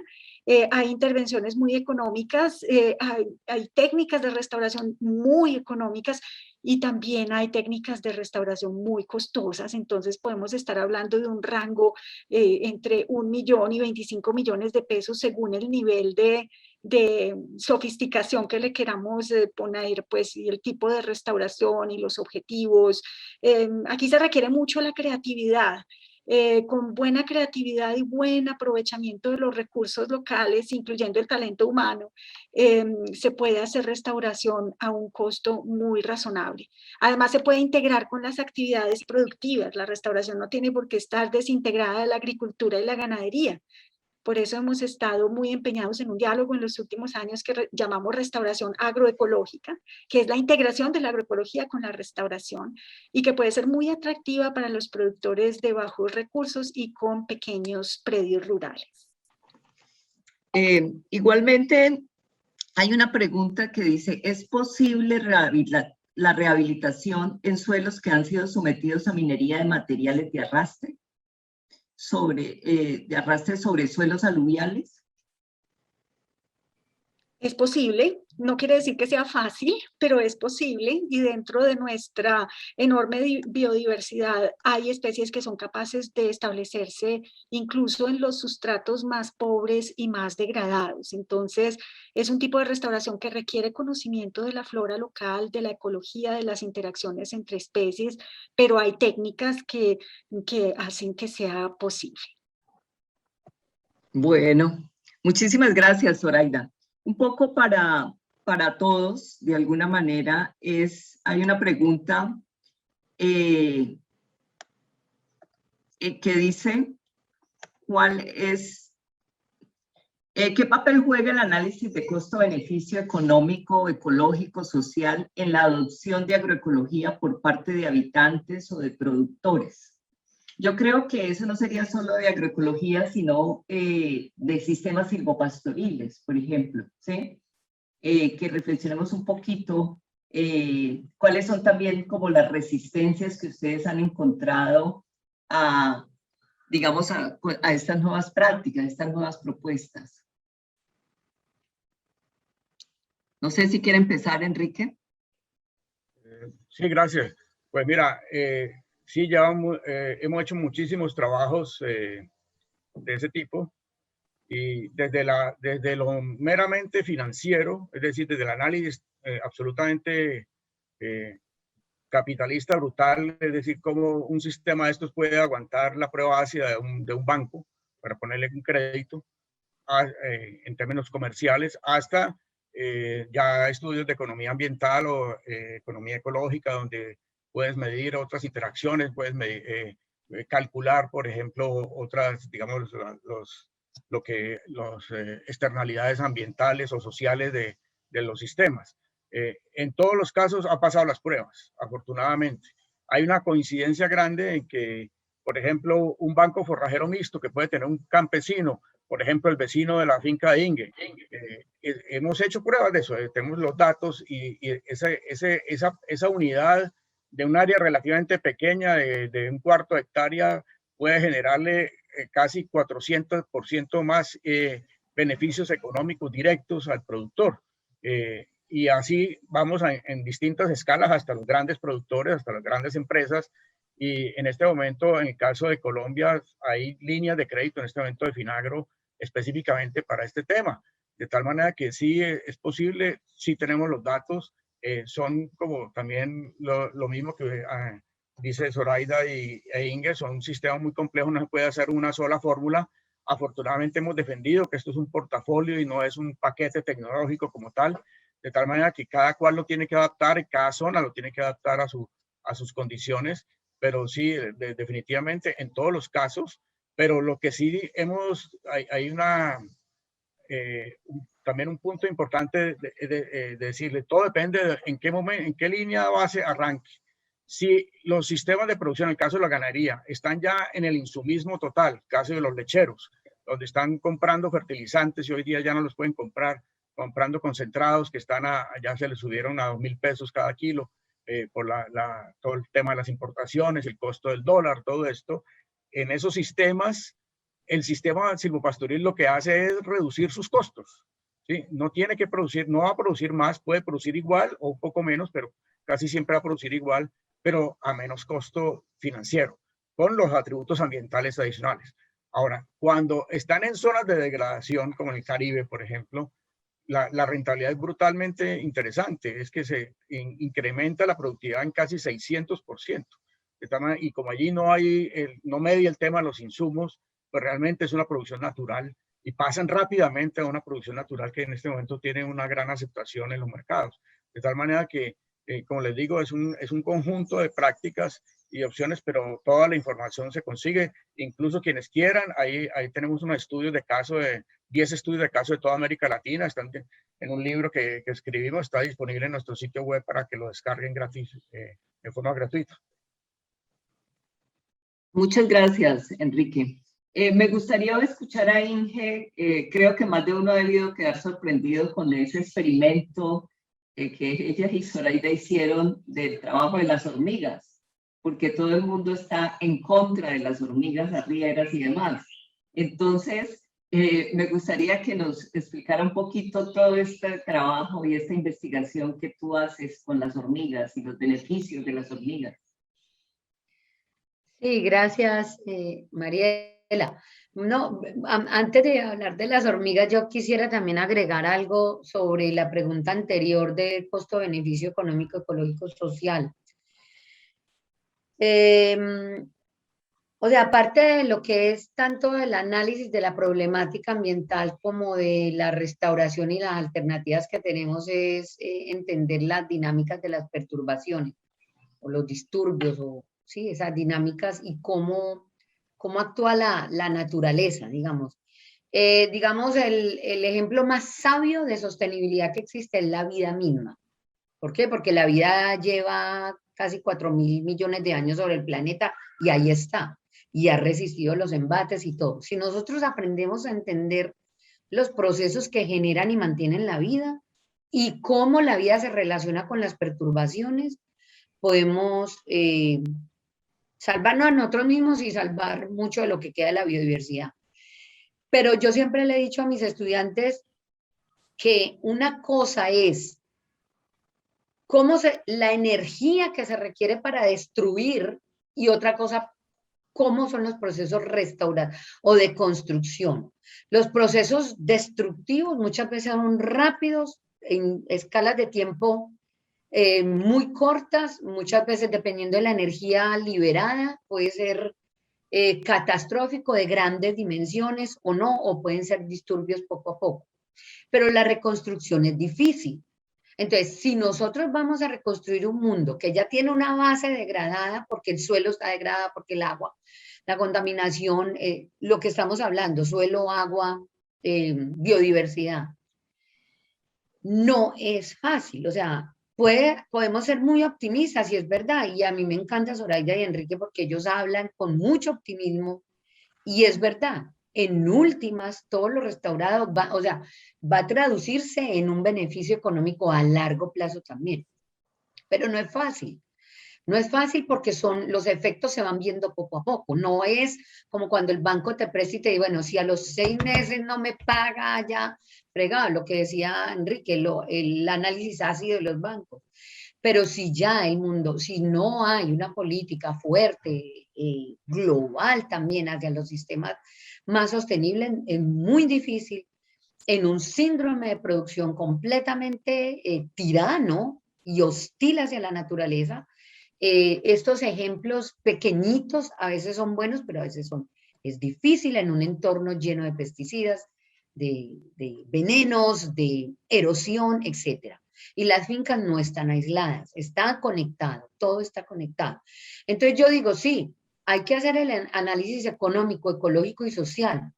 Hay que adoptar la agroecología, pero eso tiene que ser en un entorno favorable, también político, económico y social. Y sí, va a ser más costoso para las grandes transnacionales el daño que estamos haciendo y lo que se les viene encima. Yo creo que eso ya lo están teniendo en cuenta en sus modelos económicos y están poniendo el efecto. ¿Qué va a ser más costoso? Si seguir adictos a una economía de petróleo, una agricultura adicta al petróleo, o si empezar el cambio. Y yo creo que eso se va a ir dando globalmente y yo creo que es la única solución. Con respecto a las hormigas, por supuesto, pues es que las hormigas, ellas están ahí, trabajando, y muchas veces la biodiversidad es algo que trabaja en silencio y no te cobra. Entonces, como lo que no se cobra, no se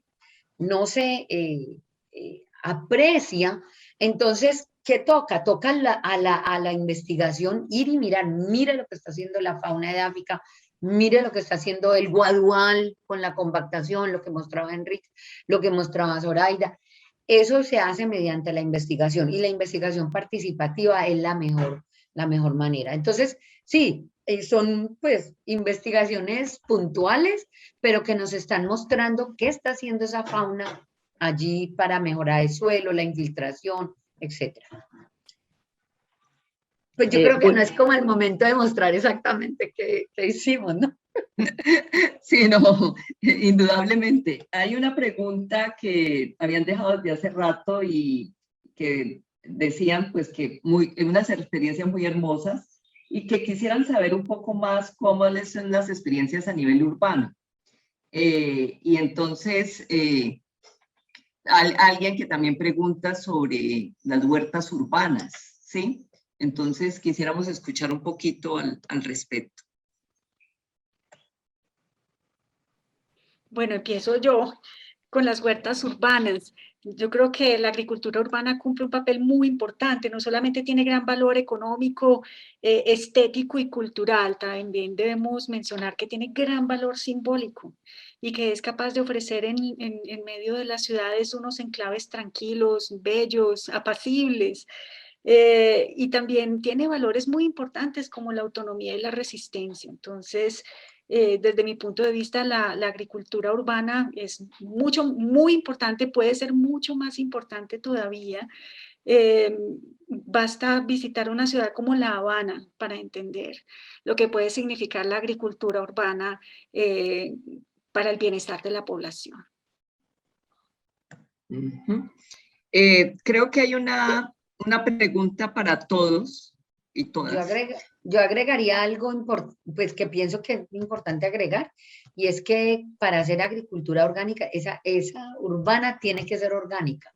Uno no puede estar echando pesticidas por todos lados si va a hacer agricultura urbana, y tiene que ser con ciclajes internos y uso del agua inteligente, todo eso. Bueno, hay una pregunta que creo que va para todos y es, ¿qué receptividad y apropiación de las experiencias y lecciones aprendidas sobre la agroecología y sistemas silvopastoriles hay en la normatividad colombiana?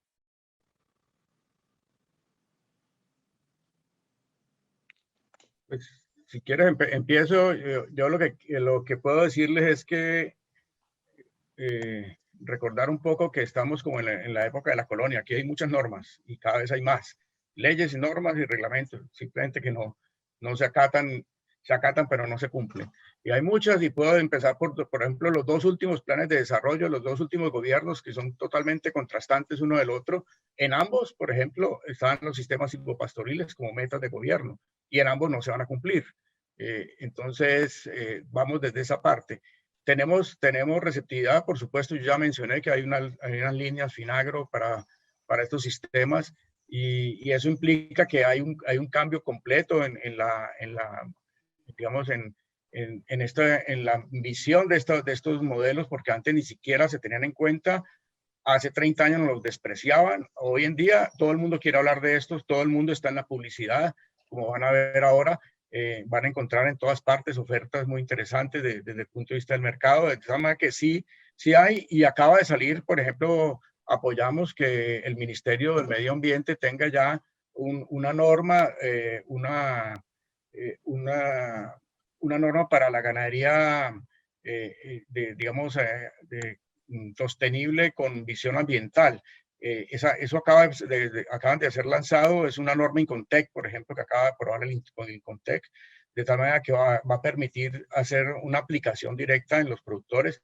Por supuesto, como todas normas, y tiene que certificarse, y la certificación es todo un proceso también de cambios y además de costos. Entonces, pero digamos que tenemos esos avances, digamos que la barrera no está allí. Yo creo que el problema es cómo hacemos cumplir las normas, cómo ya tenemos digamos, las líneas de crédito, ahora es cómo hacemos para que de 600 productores que hicimos una prueba en Ganadería Colombiana Sostenible, 600 campesinos, ganaderos, tratamos de que fueran a la línea Finagro, pasaron solamente 6, y que pasaron solamente 60, y los 60 ninguno alcanzó el incentivo.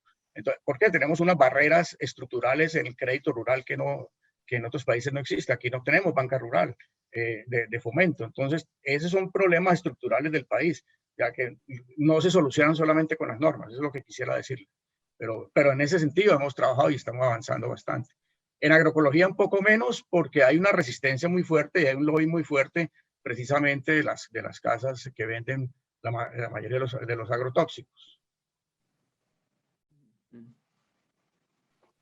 Podemos complementar de pronto un poquito con el tema de la restauración ecológica, y es que ustedes saben que el gobierno anterior comprometió la restauración de 1 millón de hectáreas en Colombia, pero de ninguna manera preparó el terreno para poder cumplir con este reto. Entonces el gobierno actual está tratando de, con esta creatividad tremenda, sumar hectáreas a ver si alcanza el millón. Pero no es fácil. Hay una serie de compromisos allí, pero no se ve muy claramente la estrategia para poder cumplir con esos compromisos. Y es que restaurar implica mucho más que sembrar. Giraldo, que era de la que les hablé al final de mi charla, decía que no es posible reforestar la tierra sin antes reforestar el corazón. Y es que en realidad el cambio fundamental tiene que empezar en el alma humana y en la manera como nosotros nos relacionamos con la naturaleza. No se trata simplemente de sembrar arbolitos, no se trata únicamente de tener grandes viveros y máquinas sembradoras. Hay que resolver unos problemas, unas inquietudes mucho más grandes, como por ejemplo, ¿quién se va a hacer cargo de esas áreas en el futuro? ¿Cómo se va a regular su uso en el futuro? ¿Cómo se van a integrar con los sistemas productivos? Y todas esas son preguntas que por el momento están sin resolver. Hay una pregunta sobre, estamos para terminar porque ya estamos pasando un poquito las 10:30, y dijimos que íbamos hasta las 10:30, pero ¿qué opinan sobre los jardines verticales urbanos?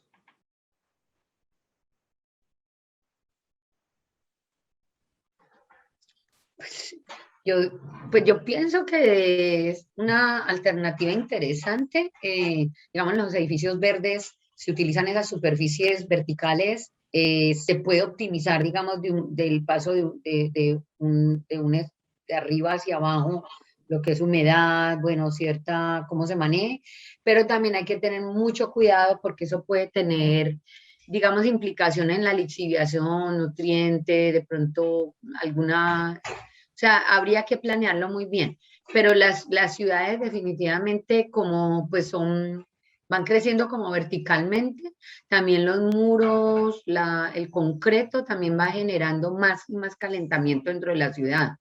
Entonces, eso es parte como de la planeación a futuro, porque como a 2050 vamos a tener 75% de la población humana viviendo en ciudades. Definitivamente por eso me parece interesante esa rama inmensa de investigación hacia ciudades más verdes, con, bueno, techos, etcétera, pero eso también implica una investigación grande en materiales, en cómo reciclar también, en cómo evitar esa contaminación, y lo que les digo yo, no puede ser con pesticidas, con abonos químicos, con fungicidas, todo eso para mantener los jardines verticales. O tiene que ser estudiarse bastante, pero definitivamente es parte del futuro. El futuro llegó, nos Yo cogió. complementaría la respuesta de Inge con una pequeña anotación, y es que desarrollar bien los jardines verticales va a requerir un esfuerzo interdisciplinario, y los ingenieros van a tener que trabajar en equipo con los ecólogos para desarrollar una solución que sea algo más que ecología cosmética, porque buena parte de los jardines verticales que hemos visto hasta ahora en Colombia son pues como un esfuerzo por poner una capita verde, pero la funcionalidad ecológica todavía hay buenas razones para ponerla en duda. Todavía hay que avanzar un poquito más en este camino conjunto de generación de conocimiento para hacer soluciones que sean realmente inteligentes y basadas en la naturaleza. Diana Luz Estupiñán nos comenta que en Cali se está desarrollando una estrategia articulada entre el Dalma y querientes de diferentes parques de la ciudad que se ha denominado bosques urbanos, que esta experiencia está siendo un espacio para proteger y fomentar espacios de jardines de polinizadores y siembra de árboles nativos, sitios que servirán como corredores biológicos de nuestra ciudad. No sé si conocen un poco esta experiencia. Y realmente yo lo que creo ahí en esto es, como lo dice Zoraida, la fortaleza del trabajo interdisciplinario, ¿no? Para que me parece muy interesante mirar este término de la ecología cosmética, ¿sí? Porque también podemos estar en muchos casos haciendo eso, ¿no? Entonces, realmente, pero es indudable que este trabajo en el medio urbano es absolutamente indispensable, ¿no? No solamente... Pues yo quería comentar algo.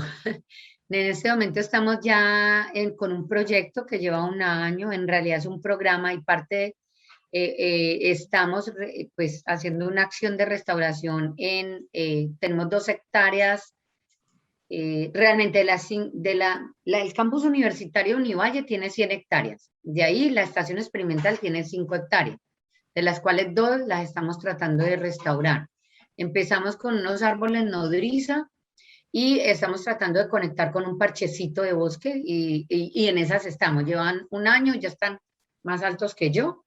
Inclusive los guásimos estamos aterrados y queremos que esos árboles nodrizas sirvan como base para hacer núcleos con árboles nativos del bosque seco tropical. Dentro de ese proyecto, que le llamamos Bosque Seco, tenemos 2 jóvenes investigadoras, pero y tenemos ya un estudiante doctoral que acaba de entrar, que es el jefe de servicios varios, que es Sergio, y él va a trabajar a largo plazo con la parte ya de restauración más grande. Las jóvenes investigadoras también están trabajando con los corredores que, digamos, como con los bosques urbanos de aquí del sur de Cali, que allí está el del Campestre, el del Cantón Pichincha, la zona ribereña del río Meléndez, uno que se llama El Refugio, y esto lo estamos muestreando para hormigas y carabios, porque era que hormigas siempre aparece, ¿no? Pero también la parte de vegetación. Y ha encontrado una fauna interesantísima. Lo que pasa es que estos bosques, que es lo último que queda aquí en la zona sur de bosque seco, pues tienen caminos al interior. En el batallón pues siempre se utilizan para las prácticas, camuflarse, todas esas cosas de la selva dentro del bosque. Entonces pues siempre están un poco intervenidos, pero ellos para mí va a ser parte importantísima de esa conexión de bosques y de restauración aquí en el sur de Cali. Les cuento que hay una familia de zorritos, de cañeros, que nos han destapado 3 veces las trampitas de caída y no nos han dejado mostrar las hormigas y los carábidos en este mes. Son bien curiosos y, y es complicado por eso, porque hay una fauna interesante que está allí habitando esta zona de donde estamos restaurando.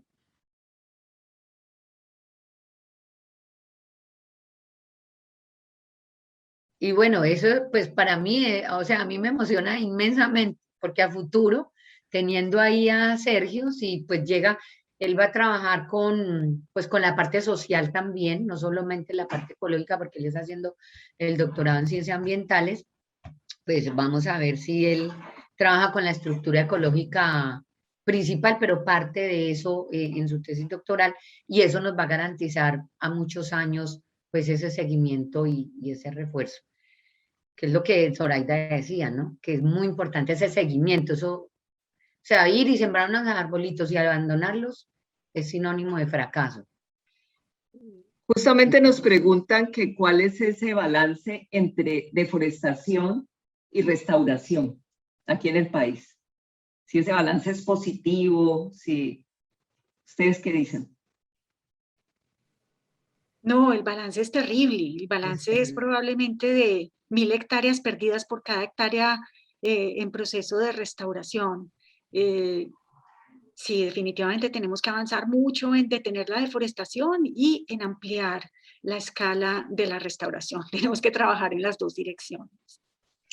Bueno. En el plan del cuatrenio de este gobierno de Duque estaba contemplado permitir casi 900.000 hectáreas deforestadas y en el cuatrenio, y yo estoy casi segura que se logró esa meta de deforestación.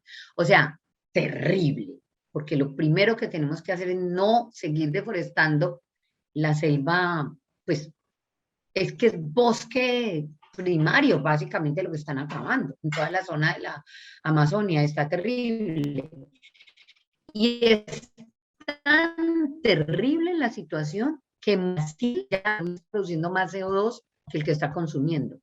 Y si seguimos el mismo camino, y casi siempre para potreros improductivos, y si seguimos pero sobre todo para acaparar tierras, ¿sí? Si seguimos en esas, vamos. Hay una última pregunta, digamos, y es cómo la apreciación que hizo Enrique sobre el trabajo con macroinvertebrados para la evaluación de ecosistemas acuáticos, identificación de zonas degradadas. Yurani pregunta que si se podría profundizar un poquito en técnicas, en métodos, en experiencias. Sí, pues realmente hay poco tiempo ya, pero solo destacar también aquí el papel muy importantísimo de la profesora María del Carmen Zúñiga, de la Universidad del Valle, con la que hemos tenido, es una verdadera maestra, doctorado honoris causa, pues orgullosamente para Univalle.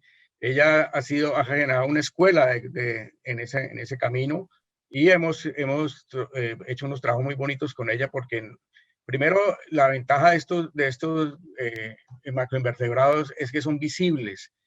Una prueba fisicoquímica es costosa, se toma el agua, hay que hacerlo, por supuesto, pero las comunidades rurales normalmente no tienen acceso a eso, ni van a ver nada. Se toman la muestra y llegan los resultados, y si es que llegan, y la gente no sabe cómo interpretar eso. En cambio, el hecho de que haya organismos que muestren que viven en aguas puras, hay otros que pueden vivir en aguas que están empezando a contaminarse, y hay otros que son capaces de vivir en las aguas más contaminadas de todas.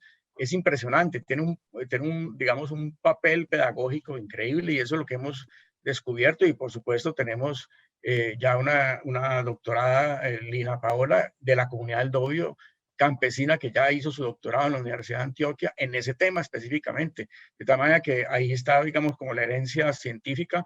Pero lo bonito es que siempre ha sido investigación participativa, y es muy poderoso mostrarle que en un ejercicio de campo la gente pueda ubicar dónde están los sitios más fuertes de contaminación, porque tenemos, por supuesto, contaminación difusa, pero también tenemos contaminación puntual, vertimientos que se pueden trabajar.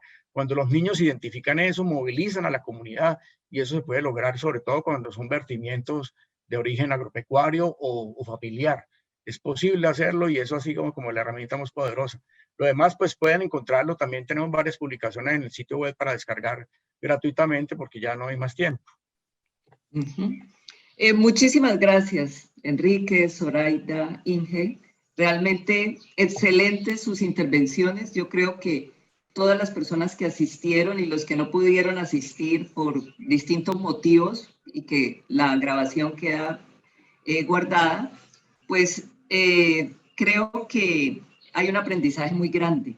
Hay experiencias supremamente interesantes, sobre todo que demuestran que sí se puede, ¿sí? Que este tema del, como lo decía Augusto Ángel Maya, del cambio cultural, es fundamental promoverlo. Y entonces creo que nos quedamos con la frase de Tiberio, que hay que reforestar el corazón. Y entonces creo que podemos hacerle como realidad un poco a ese llamado de la Lonco Juana, de paremos la destrucción de la naturaleza. Transformemos las relaciones que los seres humanos tenemos con la naturaleza para la construcción de un planeta posible para nosotros y la de todas las especies que nos acompañan. Muchísimas gracias y muy buenos días para todos.